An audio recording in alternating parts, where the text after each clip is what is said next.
Halo, perkenalkan nama saya Maria Oktavian Kurniawati, NIM 859340361.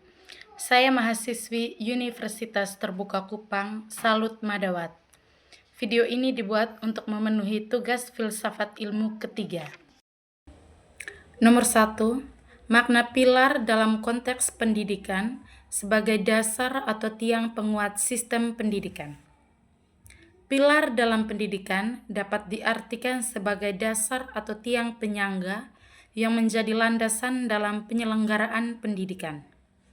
Pilar sebagai berfungsi sebagai pedoman agar tujuan pendidikan dapat tercapai dengan baik. Tanpa pilar yang kuat, proses pendidikan akan sulit berjalan secara terarah.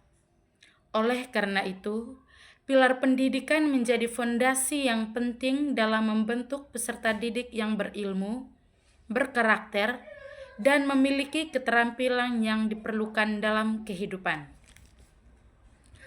Ada 4 pilar pendidikan yang terdiri dari 1. Learning to know atau belajar untuk mengetahui.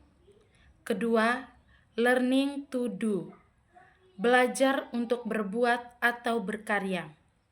Ketiga, learning to live together, belajar untuk hidup bersama. Dan yang keempat, learning to be, atau belajar untuk menjadi diri sendiri. Nomor 2, prinsip dasar pendidikan menurut Ki Hajar Dewantara.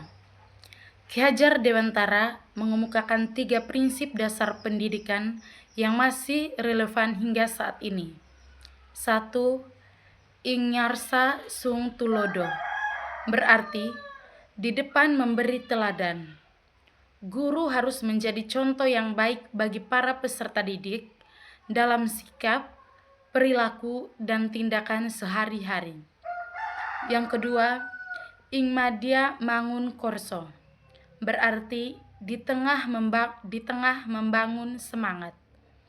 Guru hadir di tengah peserta didik untuk memberi motivasi, membimbing, dan mendorong mereka agar aktif dalam belajar. Yang ketiga, tutwuri handayani, berarti di belakang memberi dorongan. Guru memberi kepercayaan kepada peserta didik untuk berkembang secara mandiri, namun tetap memberi dukungan dan arahan jika diperlukan. Nomor 3, analisis relevan dan tantangan penerapan prinsip tersebut dalam era digital. Prinsip Ki Hajar Dewantara tetap relevan di era digital. Guru tidak hanya mengajar materi pelajaran, tetapi juga menjadi teladan dalam penggunaan teknologi yang baik. Guru perlu membimbing peserta didik agar mampu menggunakan internet dan media sosial secara bertanggung jawab, serta memiliki literasi digital yang baik. Namun, ada beberapa tantangan. Kemudahan akses informasi dapat membuat peserta didik sulit membedakan informasi yang benar dan yang salah. Selain itu, penggunaan handphone yang berlebihan dapat mengurangi interaksi sosial. Oleh karena itu, guru dan orang tua perlu bekerja sama dalam membimbing peserta didik agar dapat memanfaatkan teknologi secara positif dan tetap memiliki karakter yang baik. Nomor 4, refleksi singkat tentang bagaimana pilar tersebut dapat menjawab persoalan pendidikan nasional saat ini. Menurut saya, pilar pendidikan Ki Hajar Dewantara dapat membantu menjawab berbagai persoalan pendidikan saat ini, terutama dalam pembentukan karakter peserta didik.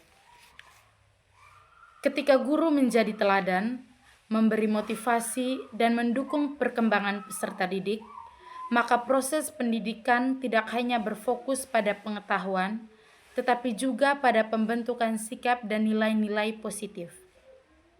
Di tengah perkembangan teknologi yang sangat cepat, prinsip-prinsip tersebut dapat membantu menciptakan peserta didik yang cerdas, berkarakter mandiri, dan mampu menghadapi tantangan masa depan dengan baik.